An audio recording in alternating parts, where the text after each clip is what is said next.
we have different temperaments and attitudes, our experiences and our personal efforts. We have put different efforts. The level of efforts which we have put in our lives are different, because of which we are different. Now, people who start smart are not necessarily the smartest, or are not going to uh, go. People who are smart are not going to be the smartest of all. Why? If you look at results, SSC results, what happens to those students who top in SSC or 10th standard? What happens to them? Future, we don't know, right? They topped. We saw their names in the newspaper. Probably nowadays, a small interview on television about their background, and then they're forgotten. Right? Not necessary. Not necessary that the smartest are going to remain smartest all the time. Now, what changes? Right.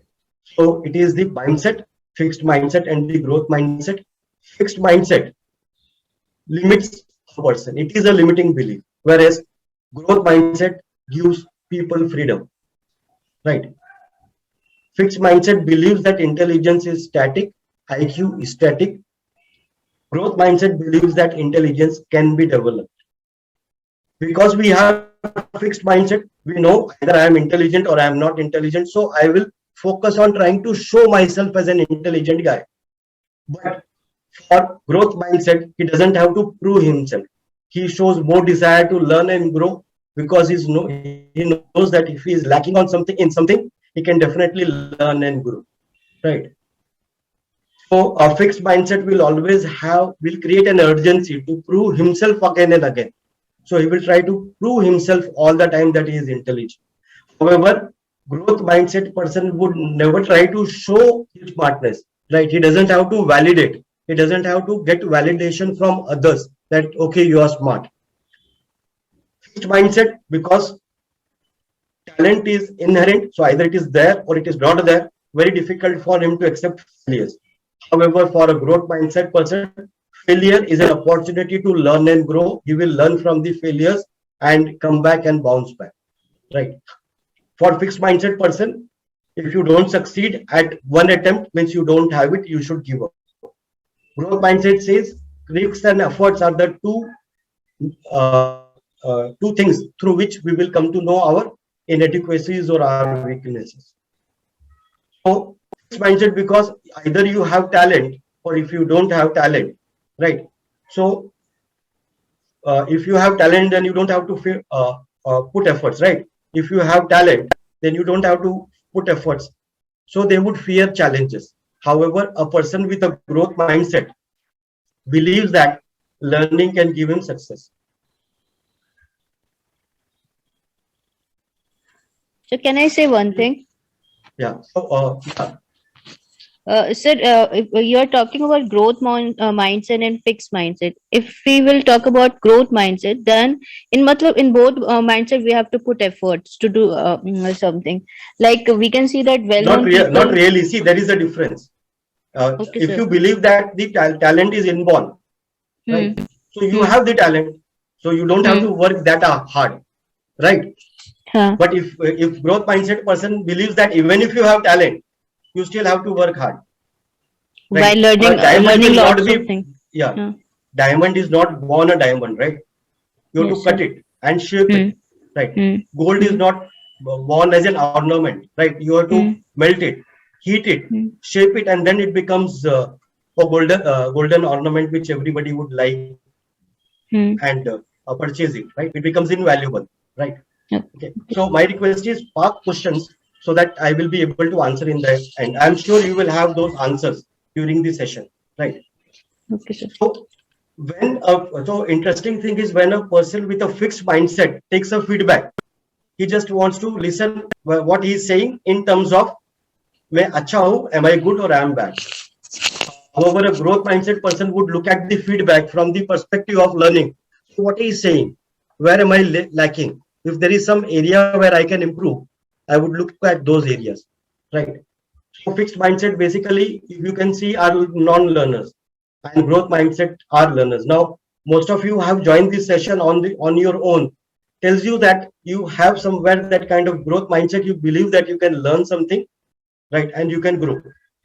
One interesting thing which I have which I have experienced about trainers are that most of the trainers who are new or who have been uh, uh, with some years of experience in training, they believe that okay, I will go and attend somebody else's training program. I will record their session. I will study that session, take the PPT from them, and I will start delivering the program. Any program which has been designed by a trainer, right? He takes huge amount of effort. He goes through a lot of books and research material, even if it is freely available on Google. Goes deeper into that, and then he makes it a program.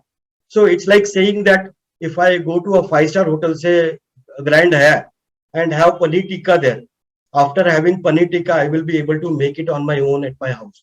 Right? Very difficult. Right? So I don't know how he has made it. What are the ingredients? How he has used it? Unless you are also a well-known chef. Right?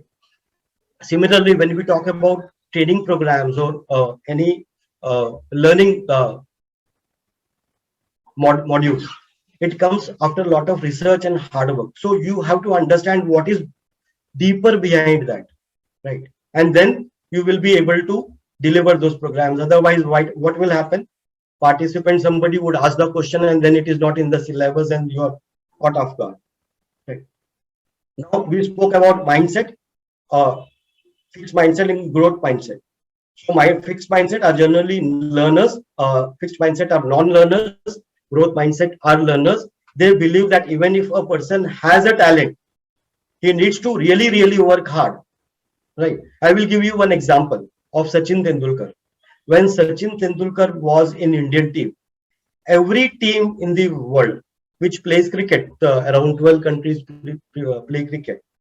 So every team had at least two well-known bowlers, reputed bowlers, fierce bowlers, right?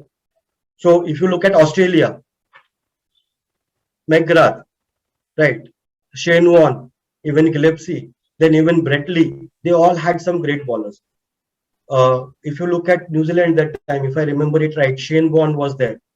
In Pakistan, Wasim Akram, Waqar Yunis, and then Shoaib Akhtar. So every team, even Sri Lanka, Chaminda Vas, Muralidharan, I forgot Shane Warne. Every bowler, every team had at least two good bowlers, except probably India, because India may have Srinath, Kumble, but they were all great, of course, but very few compared to them. Now, if you look at that, Sachin Tendulkar had to constantly improve himself all the time because these bowlers are sitting, recording, watching his recorded videos and seeing where Sachin makes mistake. Try to ball in those areas, make him make mistake, and take him at the first time. I remember, I think during a World Cup match, Sachin has a kind of habit of playing in the air in the beginning, especially on the offside.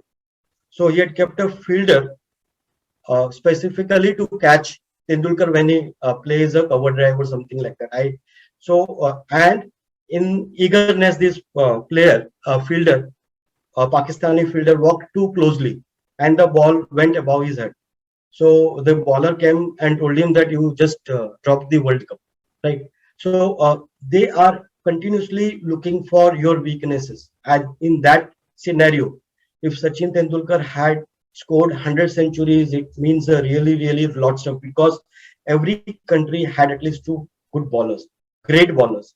And in that condition, if you continuously score runs, it means really a lot about the kind of hard work you have put in, not because of your talent. It is because of your continuous hard work and effort. If you remember in a Pakistan test match, Sachin Tendulkar was hit by a ball, I think when he was playing at 17, and he started bleeding, but he refused to take any medical aid and continued to play to show that okay, he's not afraid of the fast bowling. He learned. Took 18 months to make his first century.